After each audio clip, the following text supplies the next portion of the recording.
They're fighting for their livelihoods. These Jet Airways employees haven't been paid in months, some not since last August, and it's been taking a toll on them and their families. Education of children are suffering, the health of parents is not taken care of the way it was, because all the insurances and things are all defaulted. Thought that we might retire from here. You see, here is my son, he's also in jet. He's also flying as a pilot.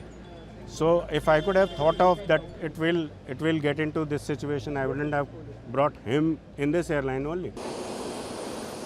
Once considered India's premier private airline, it suffered financial difficulties for years, coming close to collapse in 2013 until Abu Dhabi's Etihad Airways bought a 24% stake, infusing new cash and life into the airline.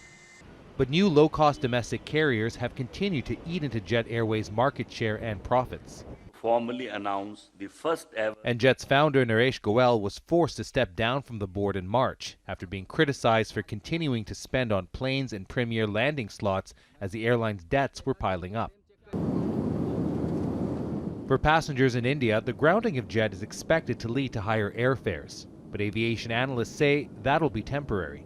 And India is one of the few growing markets, whereas most other markets in some form or the other are not experiencing that kind of growth.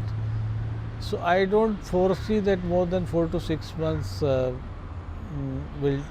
be required to cover up the capacity gap. But that's little comfort for the tens of thousands of Jet employees who stuck with the company despite working unpaid. From the day I've joined in so many years, the airline has given everything to us. And suddenly a lot of things have changed suddenly, which we really don't know what happened. It's been very uncertain. But yes, the loyalty still remains the same, because wherever we stand is because of Jet Airways. To the government of India. Many hope their years of service in what was commonly considered a dream job will not have been in vain. Anyone with a flight booking received a cancellation email early on Thursday. The airline will now have to wait for the outcome of a round of bidding by potential buyers on May 10th to get an idea of what the future may be. In the meantime, Jet Airways employees can only wait and hope the airline will take off again. Faiz, Jamil, Al Jazeera, New Delhi.